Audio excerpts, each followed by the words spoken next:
bonsoir, c'est Selon, bienvenue dans Les Visages de la Recherche, deuxième saison déjà et 26e émission, ces hommes et ces femmes passionnés qui questionnent et expérimentent le méconnu sans relâche. Premier invité, Nicolas Lantier, bonjour ou bonsoir, vous êtes chercheur clinicien FNRS à l'UCL Louvain et chef de clinique en hépato-gastro-entérologie. Comment est-ce qu'on devient à la fois chercheur dans ce domaine et aussi clinicien?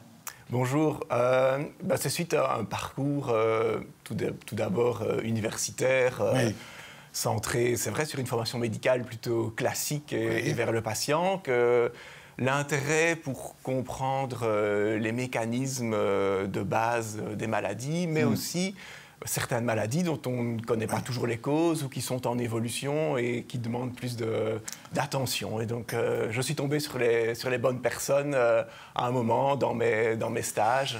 Car vous êtes évidemment un profil tout à fait particulier. Vous êtes chercheur clinicien, c'est-à-dire 50% docteur avec des patients, 50% recherche. Alors, comment faites-vous ? Vous passez de votre cabinet médical à un cabinet de réflexion où là vous cherchez. Comment vous faites tout ça? C'est un peu ça. Donc je partage la moitié de ma semaine à l'hôpital où je vois des patients, où on a des bilans, des examens médicaux, des consultations.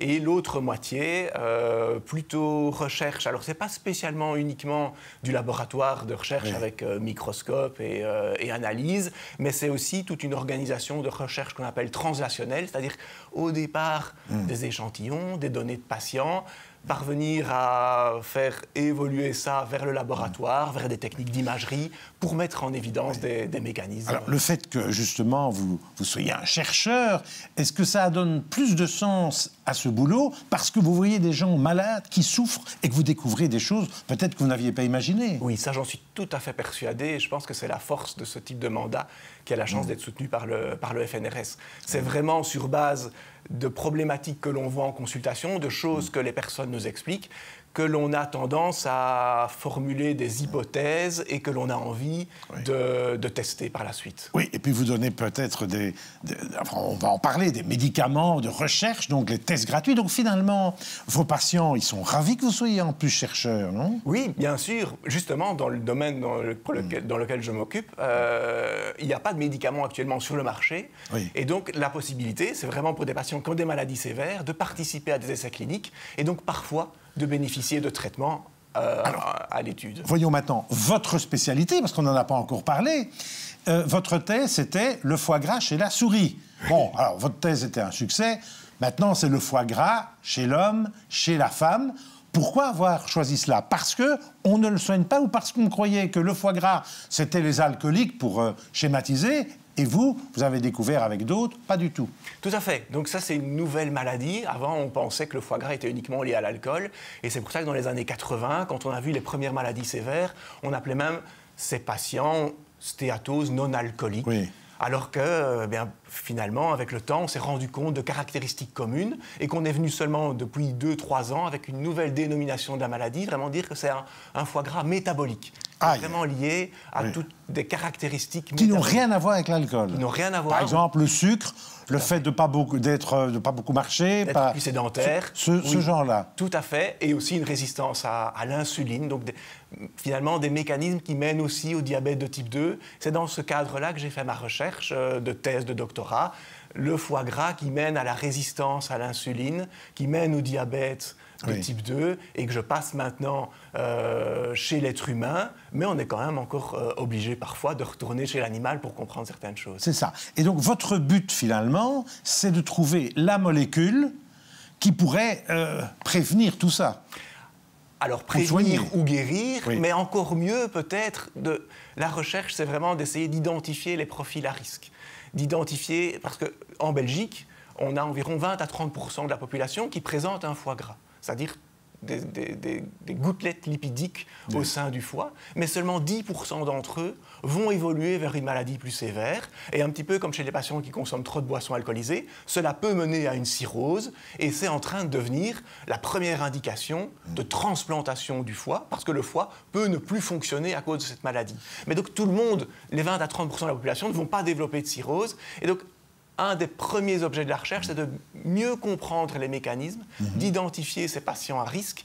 Et oui, dans ces cas-là, à partir du moment où on identifie mieux les mécanismes, de pouvoir cibler par un traitement. Surtout que le foie gras, il n'y a pas de signe vraiment précoce. Il n'y en a aucun. Non. Ah oui, donc c'est encore pire. Oui, on décrit un peu de fatigue, mais sinon c'est vraiment une maladie silencieuse, d'où l'intérêt également d'en parler, d'attirer l'attention, parce qu'il y a évidemment des groupes à risque chez qui il convient de le rechercher. Alors bon, parmi votre recherche, vous vous occupez d'une molécule qui pourrait donc prévenir et guérir. Donc ça, c'est votre boulot principal pour le moment? C'est un des boulots, c'est de participer à des essais cliniques multicentriques. Oui. Donc, sur base de ces mécanismes physiopathologiques, on identifie des voies, dont c'est vrai cette molécule dont on parle beaucoup et qui s'appelle resmetirom. Oula. Resmetirom, et donc c'est un agoniste des récepteurs thyroïdiens, mais spécifiquement au niveau du foie. Donc, c'est un médicament qui va réactiver cette voie-là au niveau du foie. Et donc, diminuer le taux de graisse dans le foie, diminuer l'inflammation, mais vraiment pour des malades qui ont cette forme plus sévère qui est stéatohépatite, et donc caractérisée à l'histologie, comme on le voit à l'écran. Donc là, c'est l'image d'un foie gras. D'un foie gras d'un patient. Les bulles blanches, c'est ça la graisse. Les bulles blanches. Alors c'est important, il y a à la fois les bulles blanches, les grosses bulles blanches, c'est de la graisse dans le foie, et puis en plein milieu, j'ai mis une cellule qui contient des bulles, mais qui sont un peu différentes, et cette cellule, c'est vraiment une cellule en souffrance. Et donc ça caractérise les patients qui présentent cette maladie sévère. C'est une cellule qui va mourir, et donc ça va être remplacé par du tissu cicatriciel. Ce qu'on voit vers la droite, les fibres bleues, donc un patient qui est en train de développer une cirrhose que l'on voit au microscope là. Alors, votre molécule, il y a énormément de molécules sur le marché. On l'a peut-être déjà vu, on va le voir. Il y a beaucoup de molécules sur le marché. Non, il n'y a pas beaucoup. Sur le marché, il n'y en a pas. Il y en a bientôt, en test. c'est ce que on espère. Et donc, celle-ci est arrivée sur le marché aux États-Unis suite aux résultats de cet essai clinique qui a été publié. Et que vous avez publié, d'ailleurs. Voilà, tout à fait. Vous-même. OK. Alors, vous m'avez aussi parlé, quand on s'est vu, non pas de probiotiques, mais de prébiotiques. Et vous avez cité la chicorée. Oui. Alors, qu'est-ce que la chicorée a à voir avec le foie gras? Donc, quand on s'intéresse au mécanisme, bien entendu, il y a une question d'alimentation, et puis il y a une question aussi de dialogue. Le foie est vraiment le premier organe à être sensible aux changements qui se passent au niveau de l'intestin. Et donc, on sait qu'il y a des changements au niveau du microbiote intestinal. Et donc, on peut agir et des changements de ce microbiote sont associés à des formes sévères de la maladie. Oui. On peut intervenir sur ce microbiote, et c'est ce qu'on a testé, avec des probiotiques, qui sont les bactéries elles-mêmes, mais également avec des prébiotiques. Et donc, ça, c'est l'approche que l'on a testée avec le groupe de Nathalie Delzen, d'essayer via des sucres non digérés, des fibres alimentaires, dont la chicorée, qui est riche en inuline, de modifier le microbiote intestinal dans le but de diminuer le poids et d'améliorer la stéatose hépatique. Alors, autre chose sur laquelle vous travaillez, c'est identifier évidemment les personnes à risque, puisqu'il n'y a pas vraiment de symptômes, par un test de l'haleine. Voilà. Et donc ça, c'est votre recherche vraiment actuelle. Voilà. Et donc, c'est dans la continuité de ces résultats-là, puisqu'on a mis en évidence vraiment une signature des microbes du tube digestif qui étaient associés aux formes sévères, qui étaient aussi associés à un excès de graisse au niveau des muscles. C'est d'essayer de voir si on ne peut pas avoir une idée de ce microbiote, non pas en l'analysant, ce qui prend du temps et ce qui nécessite un échantillon de sel, mais de l'analyser en faisant souffler les patients et en analysant... Comme un contrôle de vitesse. Tout à fait. Et là, vous êtes les seuls en Belgique à travailler là-dessus, ou bien... dans ce domaine-là, le lien entre... Donc vous pourriez créer une start-up? On pourra, évidemment, ça dépendra de nos résultats, mais bien sûr. Alors, bon, on sait, hein, l'intestin dialogue avec le cerveau, vous l'avez dit, le foie est capable de se régénérer. Est-ce qu'on ne sous-estime pas complètement ce que l'intérieur de notre ventre sait de nous? Oui, et on en parle de plus en plus. Donc c'est vrai, peut-être un petit peu trop aussi parfois, parce qu'on a l'impression que le microbiote pourrait tout expliquer. Mais dans le domaine des maladies du foie, c'est assez troublant. Cependant, il existe aussi, et on a mis en évidence, et c'est pour ça que les résultats que l'on trouve ne peuvent pas encore être divulgués à grande échelle, c'est qu'il y a vraiment des patients qui répondent, des patients qui ne répondent pas aux interventions, et donc probablement que dans ce spectre de maladies stéatosiques, il y a toute une série de mécanismes différents. Et donc certains ont un intestin plus poreux, certains ont des changements au niveau du microbiote intestinal. Pour certains, ça explique beaucoup de choses. Et d'ailleurs, on est capable de reproduire cet effet-là chez l'animal et l'effet des prébiotiques également.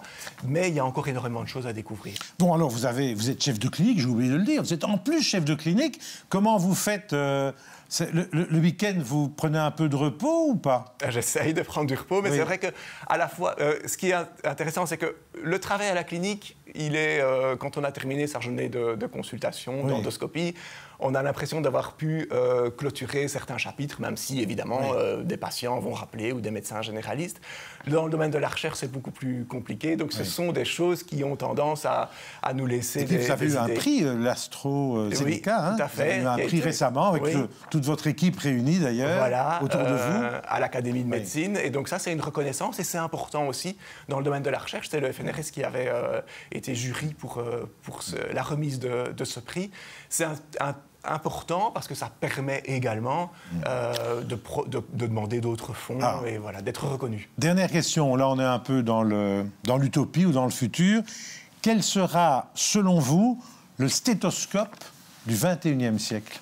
Alors, dans ce domaine-là, je pense que le stéthoscope, ce serait vraiment de parvenir à identifier les personnes qui vont développer des maladies sévères. Comme on a 20 à 30% de la population qui a cet excès de graisse, être capable, à un moment donné, de trouver, chez ce patient-là, il va y avoir des complications au niveau du foie et il y a des complications en dehors du foie, ça, ce serait vraiment très interpellant, que ce soit par un test de la laine ou quelque chose d'autre. Et puis, deuxième stéthoscope, si je peux en avoir deux, ce serait d'identifier le mécanisme. Et là, on progresse aussi dans le profil des patients. Merci en tout cas d'avoir été notre invité. Bonne route. Après la pause, un autre invité, Simon Delicourt, chercheur qualifié FNRS à l'ULB, avec la question « Comment les virus émergent et comment ils se propagent? Y a-t-il du nouveau ?» À tout de suite.